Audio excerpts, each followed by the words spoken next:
Assalamualaikum warahmatullahi wabarakatuh. Alhamdulillah, salatu wassalamu rasulullah wa ala alihi sahbihi wa man tabi'ahu huda. Rabbi shrah li sadri wa yassir li amri wa hlul 'uqdatam min lisani yafqahu qawli. Kita lanjutkan kajian kita ngaji online ya, Ihya Ulumuddin, masih di tema keutamaan bekerja. Kemarin disebutkan siapa yang membuka satu pintu meminta. Man fataha ala nafsi baban minas su'ali fatahallahu alaihi sab'ina baban minal faqri. Kita membuka satu pintu meminta, Allah membuka untuk orang tersebut sab'ina baban, 70 pintu kefakiran. Karena itu bersungguh-sungguh kepada Allah. Jangan sampai kita meminta, ya. Minta itu minta apa aja. Sedapat mungkin tidak minta, apalagi sampai minta uang. Minta bantuan pun dikurangi supaya bergantung kita hanya kepada Allah. Karena itu selain kita harus berusaha keras, bekerja, bisnis, memperbanyak doa, Allahumma aghnini bihalalika an haramik wa bi ta'atika an maksiatik wa bi fadlika amman siwa. Itu doa, baca terus setiap habis sholat. Allahumma aghnini, cukupkan aku ya Allah, min halalika, dari rizki yang halalmu, an haramika, jauh dari rizki yang gak halal. Wa bi ta'atika, dan cukupkan, sibukkan kami ya Allah, sibukkan saya ya Allah, bi ta'atika, dengan melaksanakan ketaatan kepadamu, an maksiatika, tidak ada waktu untuk bermaksiat. Wa bi fadlika, dan cukupkan aku ya Allah, bi fadlika, dengan rizkimu, dengan fadlmu, dengan anugerahmu, amman siwaka, supaya tidak bergantung dari orang selainmu. Yuk kita baca bersama-sama doa ini. Bismillahirrahmanirrahim.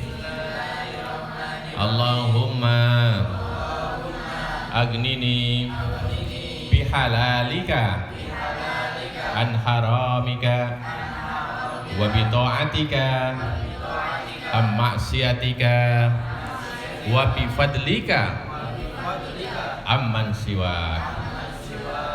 Jadi itu dibaca, diresapi, dihayati, sambil ditumbuhkan keyakinan terus menerus. Kalau Allah sudah mencukupkan kita, benar-benar kita nggak bergantung sama pemberian atau pertolongan orang lain. Ingat, kalau kita harus meminta, bisa jadi kita dapat apa yang kita inginkan.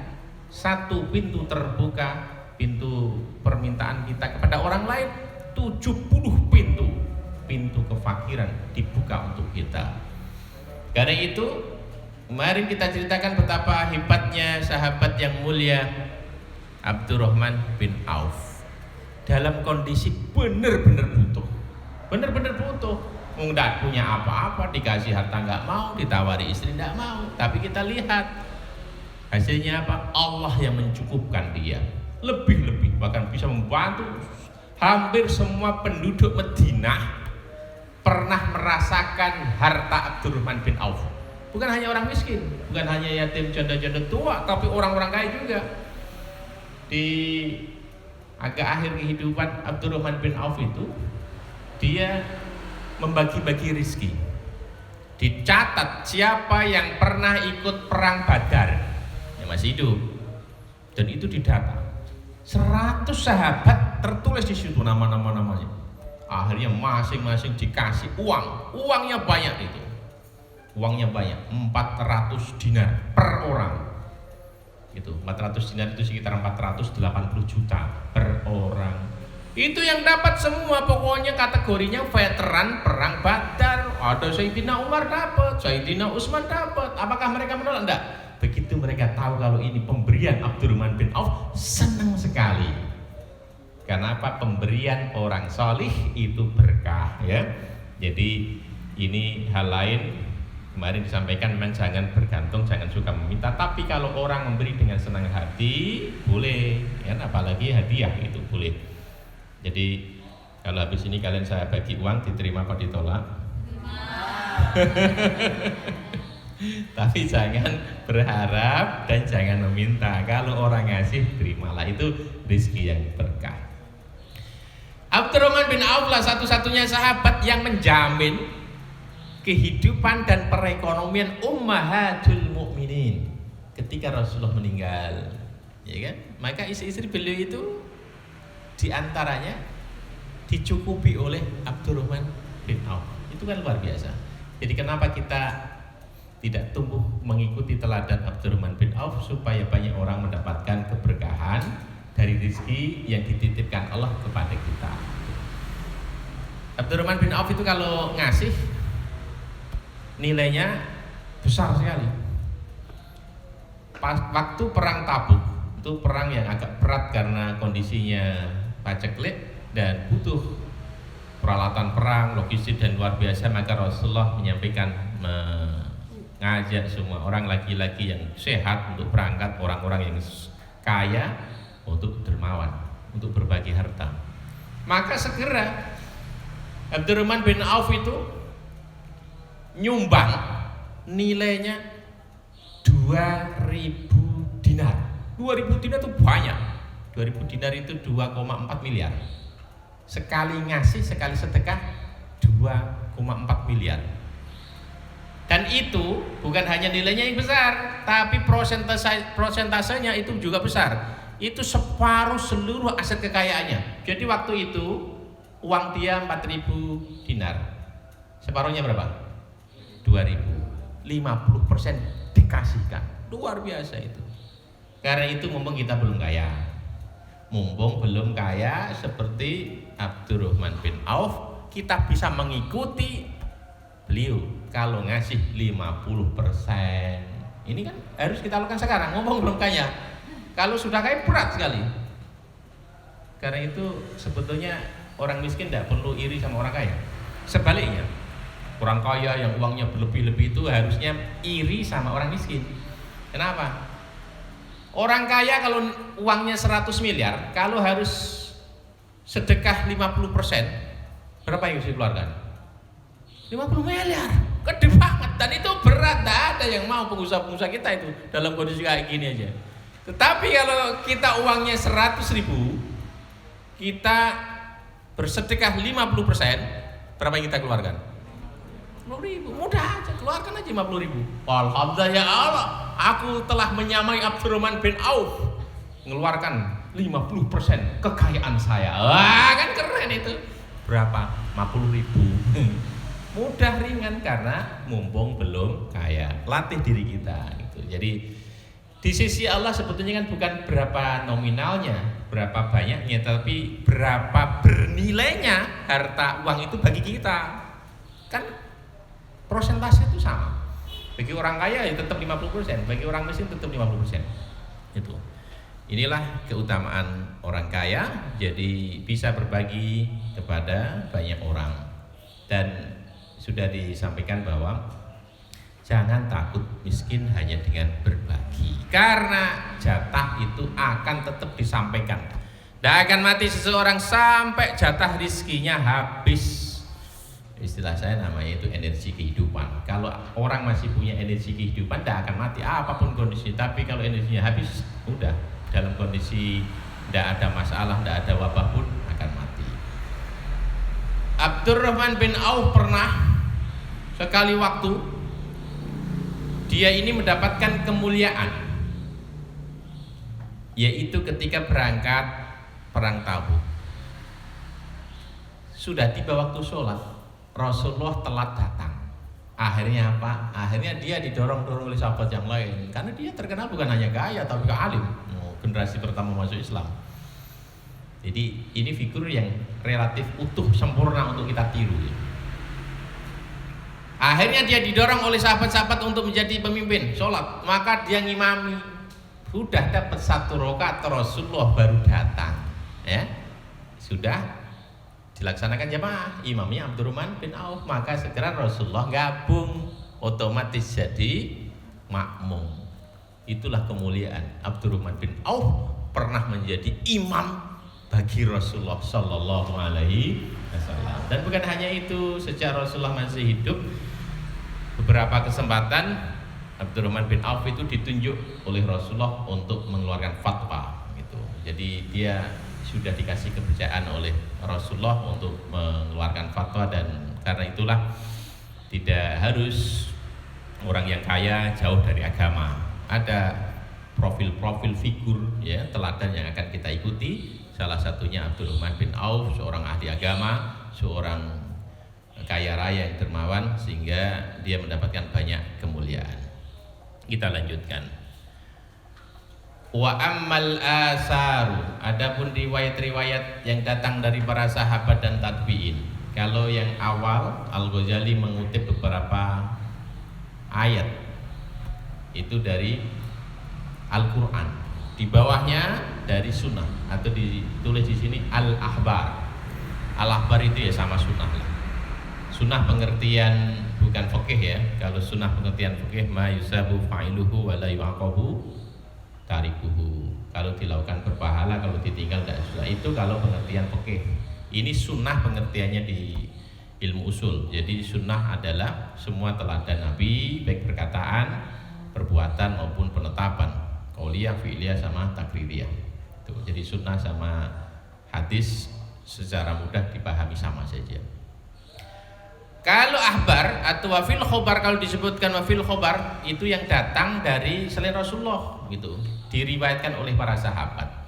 Sementara ini al-asar atau athar itu adalah apa-apa yang dinisbahkan kepada para sahabat dan tabi'in gitu. Bukan hadis, bukan sunnah. Qala al-musannifu rahimahullah ta'ala nafa'ana bi wa bi mulkid daurin amin. Wa amal asar faqad qala Luqmanul Hakim libnihi ya bunayya istagni bil kasbil halali anil faqri wa innahu ma iftaqara ahadun qattu illa asabuhu salasu hisal. Ma iftaqara fa innahu ma iftaqara ahadun qattu illa ma asabahu illa asabahu salasu hisalin. Pesan Luqmanul Hakim kepada putranya. Ini Gus Danis nggak datang-datang lagi nih. Tiap hari kerjakan PR. Luqmanul Hakim ini bukan nabi. Dia orang baik yang diberikan hikmah oleh Allah. Wa ataina Luqmanal hikmata. Kan itu penting bagi kita untuk mendorong kita supaya kita terus berbuat baik, supaya kehidupan kita abadi. Tidak harus menjadi nabi sehingga kisah dan sejarah kehidupan kita abadi. Selain Luqmanul Hakim di Al-Quran juga ada tidak nabi tapi diabadikan. Misalnya tentang Pak Imron ya, keluarga Imron, sampai ditulis menjadi nama surat apa? Ali Imron. Itu Pak Imron, bukan nabi, tetapi karena dia dijadikan teladan bagaimana bisa membangun keluarga yang sukses hebat, maka dia layak diabadikan. Hal yang sama juga ternyata diberikan kemuliaan oleh Allah kepada Luqmanul Hakim. Bahkan ini orang Afrika ya, beberapa ulama menyebut dia datang dari Sudan, perbatasan Mesir Sudan. Waqat qala, mongko teman-teman us ngucap sapa Luqmanul Hakim. Al-Hakim sebetulnya kan julukan, namanya Luqman. Al-Hakim orang yang sangat bijaksana. Libnihi, berkata sapa Luqman Al-Hakim libnihi kepada anak laki-lakinya. Apa yang dikatakan? Ya bunayya, wahai anakku, istagni bil kasbil halali. Istagni, cukupkan, kayakan dirimu bil kasbil halali, dengan pekerjaan yang halal. Anil fakri, jauhkan dari kefakiran. Anaknya dibeseni bekerja, cari harta yang halal supaya kamu tidak fakir. Nih pesan Luqman kepada anaknya. Seraya memberikan alasan kenapa orang harus bekerja sungguh-sungguh meraih harta yang halal supaya terhindar dari kefakiran. Fa innahu, karena saat temene kelakuan ma iftaqara, ora fakir ahadun sapa wong siji qattu babar blas illa asobahu, kecuali akan mengenainya. Orang kalau fakir itu tidak bisa terhindar pasti akan mendapatkan salasu hisalin 3 perkara. Ini semoga 3-tiganya ini tidak mengenai kita, dan supaya kita terhindar ini, jauhkan diri kita dari kefakiran. Ma'iftakara ahadun qattu ila sobahu salasu hisalin, 3 hal ini akan mengenai diri orang yang fakir. Yang pertama, riqatun fi dinihi, tipis agamanya. Tidak bisa punya beragama dengan kuat karena kan tidak punya uang, repot itu. Jadi penting, harta penting untuk menguatkan agama. Riqatun fi dinihi, tipis di dalam fi dinihi, ing dalam agama. Jadi beragamanya itu tidak bisa tebal, tipis, ya hanya beragama gitu sajalah, tetapi tidak terlalu berdampak pada keberagamaan. Wa dha'fun fi aqlihi. Yang kedua, selain tipis dalam beragamanya, wa dha'fun dan lemah. Wa dha'fun dan lemah fi aqlihi, ing dalam akal pikirane. Ya, wa dha'fun dan lemah fi aqlihi, ing dalam akal pikirane. Pokoknya anggaran di duit itu jak mikir males. Anggaran di duit tidak mikir males. Nanti satu saat kalian akan merasakan kalau udah keluar, kalian jadi tokoh-tokoh masyarakat, mau jadi takmir masjid, atau mau jadi pengurus madrasah. Itu kalau ada rapat pengurus itu kelihatan. Akhirnya sing rapati didit males berangkat. Mana yang dibahas itu tentang penggalian dana, tentang renovasi masjid. Rapat itu sebenarnya kan hanya curah gagasan, brainstorming, curah pikiran. Tapi nek orang di duit kon mikir duit kan males, ya kan? Dan itu kalau saya sebagai konsultan keuangan keluarga itu secara teori bisa diajari. Tapi paling susah membuat catatan keuangan itu kan satu, kalau uangnya nggak ada. Sing dicatat apa nih? Boleh kita pakai teori apapun manajemen keuangan keluarga, tapi kalau uangnya nggak ada itu agak susah untuk ditulis. Wa dha'fun fi aqlihi, jadi lemah di dalam akalnya. Karena itu kalau orang uangnya banyak itu ketok pinter. Nah, belum tentu benar-benar pinter, tapi ketok pinter. Jadi karena itu penting untuk kita punya uang banyak supaya agamanya kita kuat, tebal, tidak tipis gitu. Kemudian akal kita cerdas. Bukti cerdas juga nggak rapat angkat tangan gitu. Itu orang pinter, belum tentu karena uangnya banyak saja jadi. Oh kita buat ini, pakai pagar yang bagus, nanti ini tangganya pakai stainless gitu. Jadi otaknya itu bisa kemana-mana. Gitu. Kenapa? Dan duit. Wa dhihabu muru'atihi, dan hilangnya kehormatannya.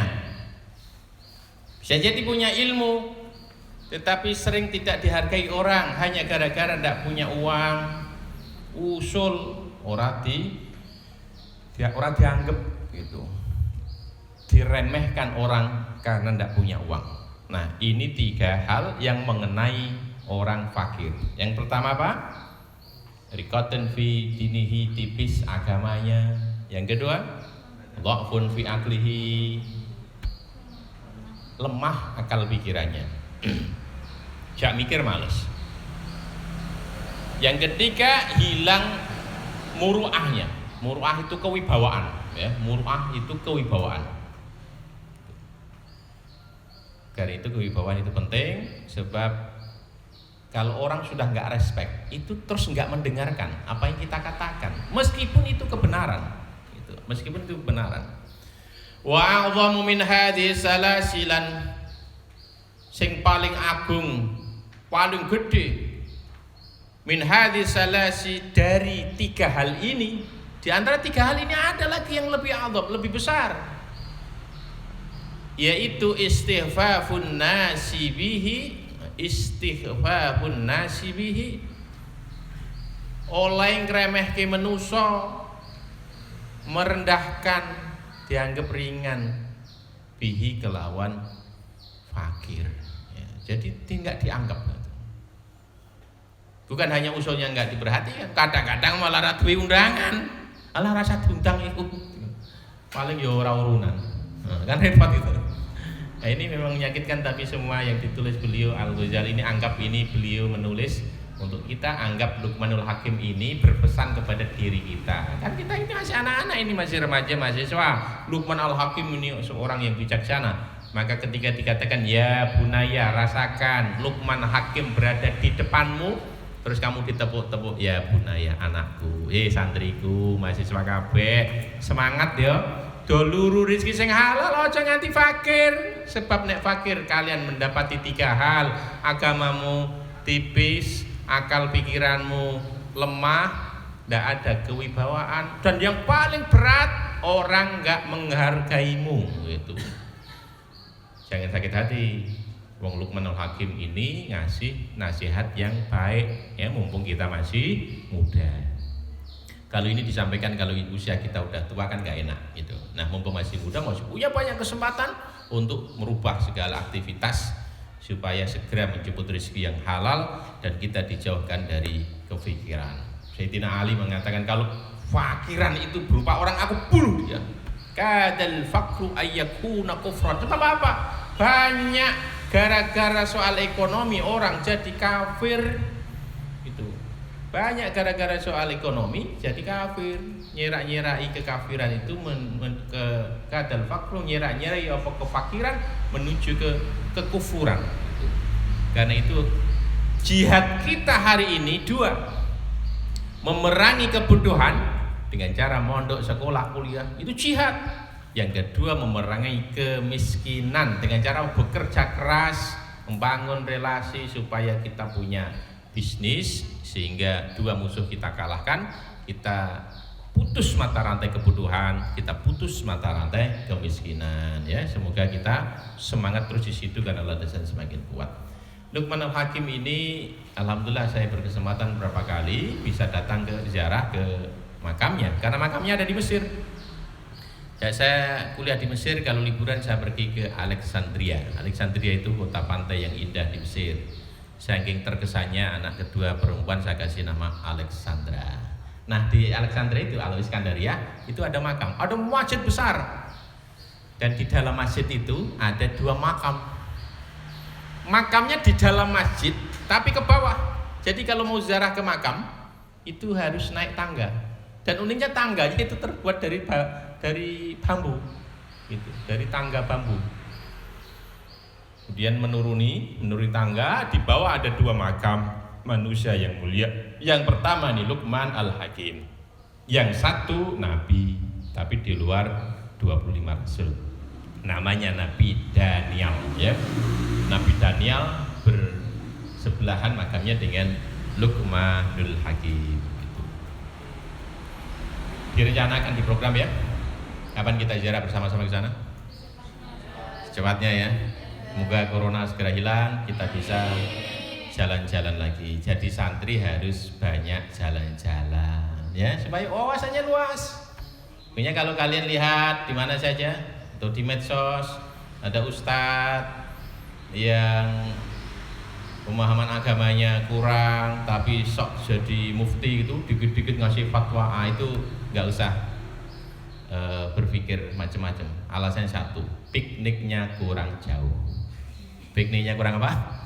Jauh. Kalian pikniknya harus yang jauh, pergi kemana-mana melihat tanda-tanda kekuasaan Allah itu. Jadi kalau orang wawasannya luas, itu wawasannya juga ya, orang kalau suka jalan ke tempat-tempat yang jauh wawasannya akan luas sehingga dia punya banyak perspektif ya, perspektifnya banyak. Jadi tidak terlalu mudah menyalahkan orang lain. Luqman Al-Hakim. Sebetulnya kisah yang paling terkenal dari Luqman Al-Hakim ini adalah bagaimana dia mengajari anaknya supaya fokus pada apa yang dilakukan. Dia berpesan kepada anaknya, anakku, yang penting kau lakukan itu benar. Ya, istilah kita halal dan legal. Enggak menyalahi aturan agama, tidak menyalahi aturan negara. Lakukan, fokus, jangan dengarkan ocehan orang lain. Kau tidak bisa menyenangkan semua orang di dunia. Gitu. Tapi anak kecil dikasih tahu kayak gitu kan, ya angguk-angguk aja, tapi kan enggak begitu paham apa maksudnya bapak ini gitu. Maka salah satu teknik pengajaran Luqman yang menarik bisa dijadikan konsep pembelajaran keluarga atau sesi parenting itu adalah mengajar lewat kehidupan sehari-hari. Maka supaya anaknya yang masih kecil diajari jangan terlalu menghiraukan perkataan orang lain, nanti kita bisa jadi nggak ikhlas kalau kita ibadah, kita bisa jadi nggak fokus kita kalau bekerja. Jadi kita tuh hanya dengarkan orang gitu. Maka akhirnya anaknya diajak, yuk kita jalan-jalan, yuk kita jalan-jalan, naik kendaraan. Kendaraannya waktu itu tentu bukan mobil, tapi himar lah. Himar itu di bawahnya onta, keledai. Apa namanya? Keledai ya, bukan kedelai. Keledai himar. Maka anaknya diajak, yuk kita jalan-jalan yuk gitu. Diajaklah anaknya, karena himarnya ini kecil. Akhirnya gimana? Bapak di atas ya? Siapa? Wah, anaknya nurut baik. Maka Pak Lukman ini naik di atas keledai, di atas himar. Anaknya tarik tali di depan, itu tarik tali ke depan. Belum jauh berjalan, langsung orang kampung itu komentar, gila itu orang tua, nggak punya kasihan sama anaknya. Masa dia naik di atas kendaraan anaknya suruh narik tali gitu. Nah, Lukman langsung bilang, kau dengar apa kata mereka? Iya Pak, kita diomongin mereka. Katanya bapak itu enggak sayang sama saya. Terus gimana banyak? Ya sudah, sekarang dibalik. Saya turun, kau naik. Ya gitu. Akhirnya Pak Lukman turun, narik tali, anaknya diangkat. Nah, udah jalan santai. Tengok kiri kanan. Belum jauh berjalan orang komentar, gila ini anak ndak punya sopan santun sama sekali sama orang tua. Masa anak kecil di atas orang tuanya suruh narik tali. Nah, Lukman tengok anaknya, gimana? Apa kata mereka? Iya Pak, nggak enak lah Pak, saya turun Mas, dibilangin saya nggak punya adab tata krama ini. Masa orang tua di bawah, anak di atas, terus gimana? Ya udahlah, naik Pak, Bapak naik. Wah, ada dua orang naik di atas.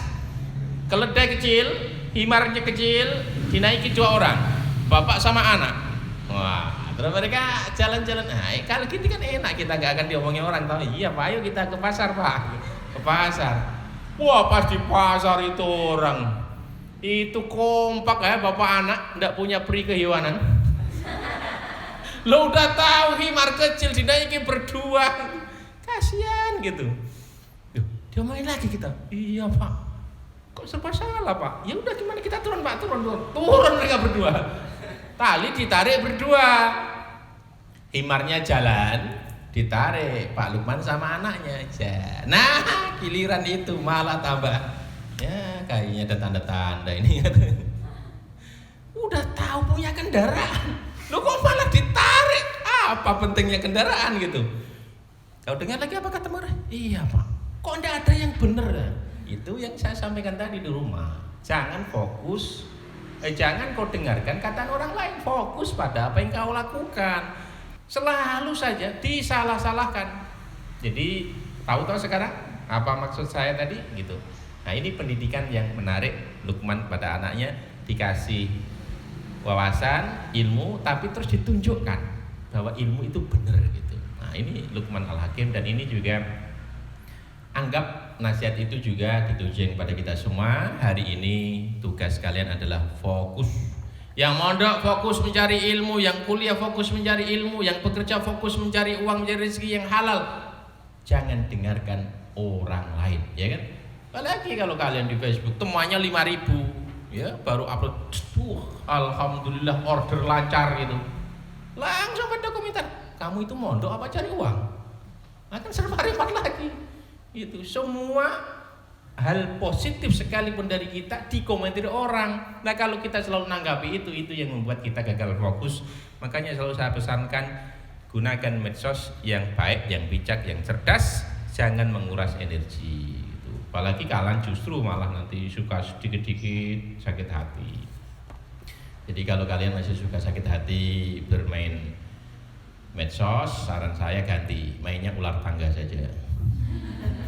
Ya, karena ada ribuan teman kita di media sosial. Lukman Al-Hakim. Wa qala Umar radhiyallahu an, berkatalah Sayyidina Umar radhiyallahu an, La yaqudu ahadukum an talabir rizqi fayaqul Allahumma rzuqni. Janganlah kalian la yaqudu, ojo lungguh, jangan duduk-duduk ahadukum, salah satu kalian, an talabir rizqi, sehingga enggak mau mencari rizki, enggak mau bekerja, hanya duduk saja. Sementara duduk saja, tangannya selalu menghadap ke langit seraya berdoa, Allahumma rzuqni, Allahumma rzuqni, Allahumma rzuqni, ya Allah kasih rezeki, kasih rezeki, kasih rezeki. Linggih tok ndonga-ndonga tok. Dimarahi Umar bin Khattab. Hati-hati yang suka duduk-duduk enggak cari rezeki. Kalau Sayyidina Umar lewat kita dimarahi. Untungnya udah enggak ada, ya. Gimana kalau sekarang saya mengganti posisi Sayyidina Umar? Itu pagi-pagi saya cek loh, ada santri ndak ngaji, nggak baca kitab, nggak baca buku, ndak ada kegiatan apapun, nah, bisa dimarahi. La yaqutu ahadukum, jangan duduk-duduk saja kalian itu, antolabi rezeki, nggak mau kerja, nggak mau cari rezeki. Fayaqulu, hanya berdoa, Allahumma rzuqni, ya Allah kasih rezeki. Kenapa nggak boleh duduk hanya berdoa saja? Faqad alimtum, sesungguhnya kalian sudah tahu. Qad alimtum, temen wis ngerti sira kabeh, anas sama saat temene langit. La tamturu dhahaban wala fiddatan, ndak menurunkan hujan emas, ndak akan turun hujan perak. Gitu.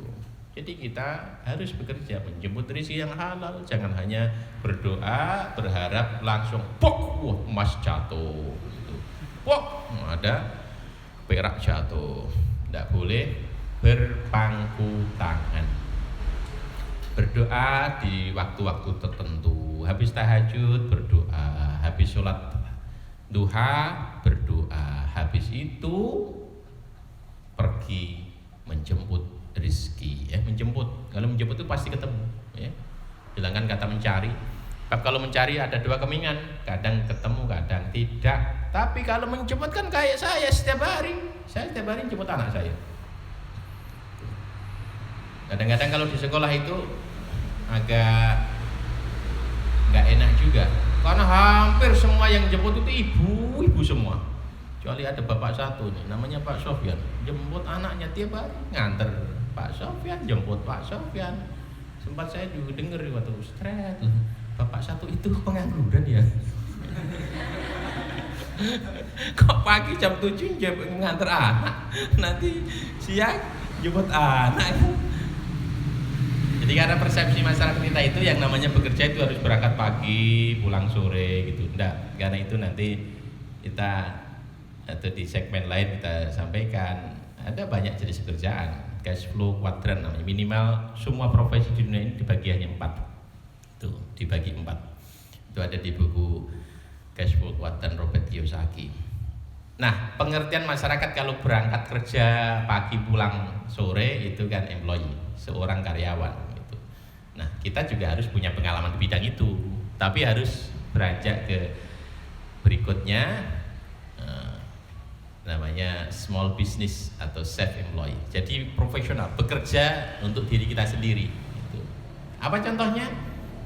Ya profesional pekerjaan apa saja, bisa jadi dokter, bisa jadi arsitek, bisa jadi konsultan gitu.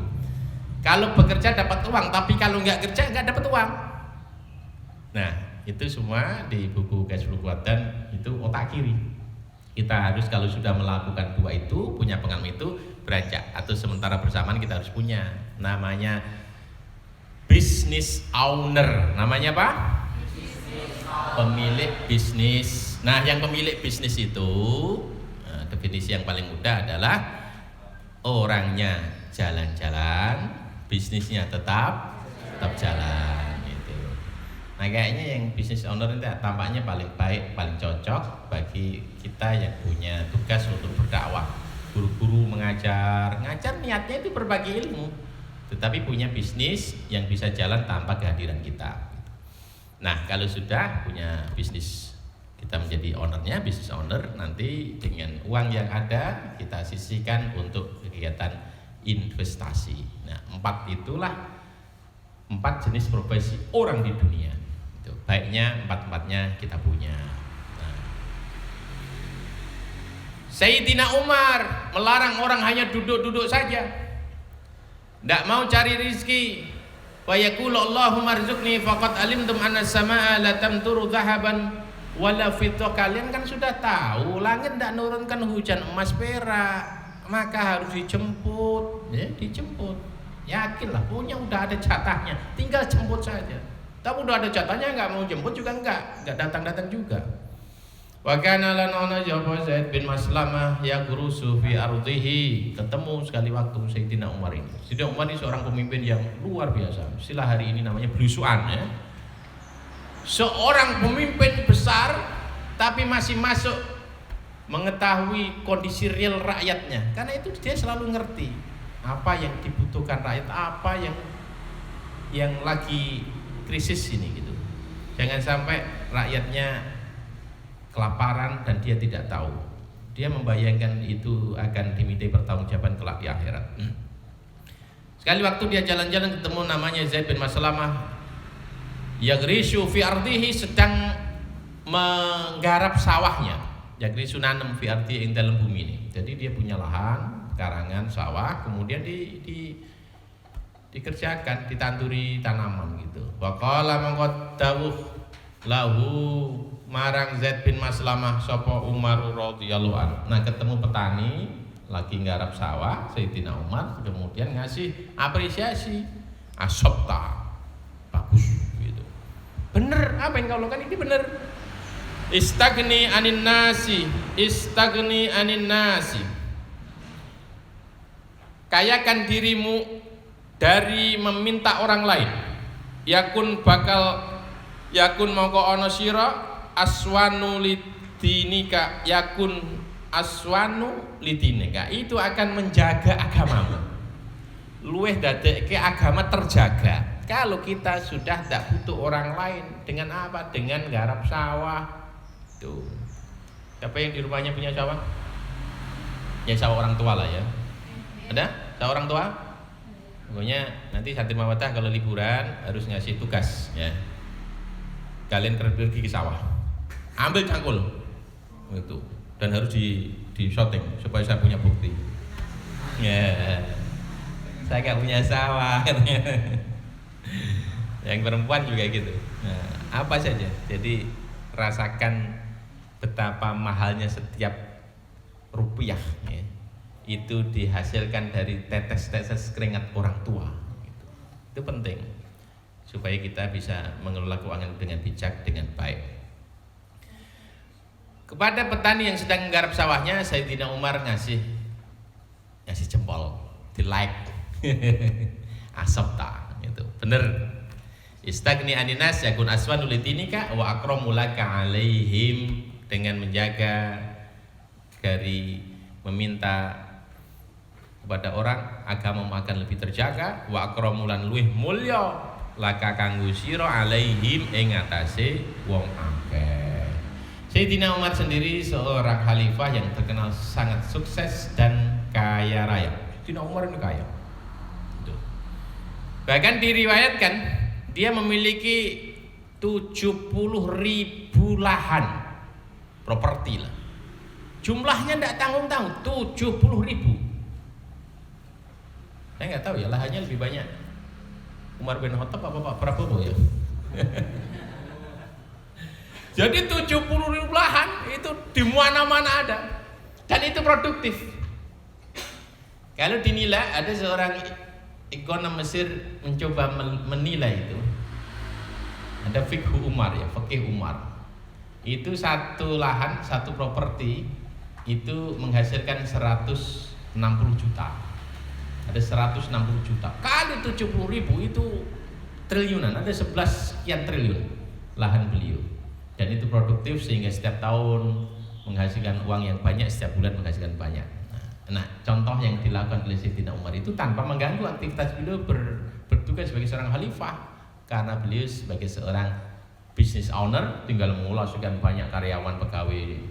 Kemudian dia juga seorang investor gitu. Jadi mulai sekarang kita harus sudah mulai pemahaman yang benar bahwa pekerjaan bukan hanya menyibukkan diri kita berangkat pagi pulang sore sehingga kita kehabisan waktu, nggak bisa ngajar, nggak bisa berbaur dengan masyarakat untuk kegiatan sosial, kemudian kita kehilangan waktu untuk keluarga. Ya, kalau kita seorang business owner, ya butuh ilmu itu, butuh mentalitas, maka aktivitas kemasyarakatan tetap jalan, kita masih punya waktu untuk mengajar, tapi bisnis berjalan. Gitu. Sahabat-sahabat yang mulia mengajarkan itu semua, sehingga tidak mengurangi tugas sebagai seorang khalifah. Umar bin Khattab masih tetap berusuhan, dan begitu ada yang kekurangan, nah karena kaya, gitu. Selain diambilkan dari Baitul Mal, dari aset pribadinya juga bisa dipenuhi. Semoga hal-hal ini menguatkan diri kita. Kita sudah punya banyak contoh figur, punya banyak idola, ya, yang mereka sukses di dalam ibadah. Siapa yang meragukan tentang keislamannya Umar bin Khattab? Siapa yang meragukan tentang kesalihannya Abdurrahman bin Auf? Ya, siapa yang meragukan tentang kebaikannya Utsman bin Affan? Tapi mereka sementara secara ubudiyah spiritual mereka di puncak, mereka juga punya kontribusi yang luar biasa di dalam memajukan agama ini. Imam Al-Ghazali ini mengkritik keras fatwa-fatwa atau pendapat-pendapat yang mengatakan orang itu tidak boleh memperbanyak harta, yang penting al-iqtisaru ala qada'il hajati, yang penting kebutuhan hariannya cukup, kifayatu yaumin.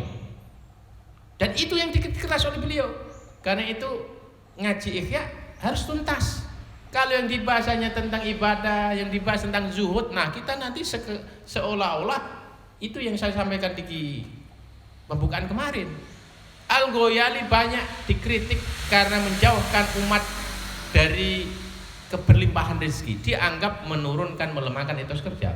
Padahal nanti di bab zuhud sebutnya Imam Ghazali itu mengkritik orang itu, mengkritik kiai lah, mengkritik ulama yang punya pendapat orang itu yang penting kebutuhan hariannya tercukupi, yang penting itu al-iqtisar bi qada'il hajati, kebutuhannya terpenuhi. Nah, kalau ini diikuti, yang dikomentari oleh Al-Ghazali, dia mengatakan wahwa fatwa yang tadi ghayatul kubhi, puncak keburukan. Karena apa? Ya menjadikan orang malas. Yang penting masih punya uang, nggak mau bekerja. Seolah-olah kebutuhannya hanya perut. Nggak pernah berpikir bahwa dia punya kontribusi untuk agama ini. Bagaimana anak-anak itu bisa mendapatkan pendidikan yang berkualitas dan murah. Dengan cara apa? Didirikanlah sekolah-sekolah lembaga mulai didirikan sampai universitas yang murah, berkualitas dan gratis. Minimal berbiaya murah. Nah itu kalau nggak ada orang kaya, dari mana anak-anak kita bisa mendapatkan pembelajaran itu? Seolah-olah yang dipikir hanya perutnya saja, yang penting makan kenyang, sudah. Dia tidak punya himmah, cita-cita yang mulia, bahwa ibadah itu harus ditunaikan di masjid. Nah kalau masjidnya kecil, sempit, bocor, gimana coba? Masjidnya harus besar, nyaman, pakai AC. Masjid di kampung kalian pakai AC apa enggak? AC alami. Yang enggak bener, rumahnya mewah megah, lantai 5, semua AC. Lalu masjidnya kecil, ngumpri, anggerutan bocor. Nah itu kita malu nanti sama Allah. Kau bangun tinggi-tinggi rumahmu, kau tinggalkan saja, tapi rumahku, rumah Allah, Baitullah tuh kau biarkan. Jadi salah satu bentuk kalau kita itu zuhud, kalau kita itu wirai, masjid di tempat kita masing-masing harus lebih baik ketimbang rumah-rumah masyarakat, ya. Jangan sampai rumahnya lebih megah ketimbang masjid, ketimbang rumah Allah. Kalau orang masih punya pendapat, pemikiran, fatwa yang penting kebutuhan harian, maka ini akan berdampak menggugurkan banyak kewajiban agama. Isqatu wujubil haji wa zakati wa ghairihima. Sing penting cukup kanggo mangan. Lah kapan bisa sampai Mekah? Kapan bisa mengeluarkan zakat? Ya. Jadi justru Imam Ghazali mengkritik keras orang yang punya pendapat bahwa umat Islam itu yang penting kebutuhan hariannya tercukupi, ya, tidak boleh memperbanyak harta. Nah, kita itu harta harus banyak. Tapi kita udah punya teladan orang yang sukses menaklukkan dunia sekelas Abdurrahman bin Auf.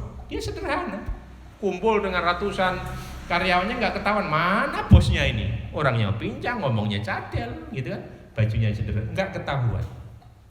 Kita belajar dari Umar bin Khattab, punya 70.000 properti, nilainya belasan triliun, tapi kalau tidur beralaskan tikar. Kalian tadi malam tidurnya di tikar apa di kasur?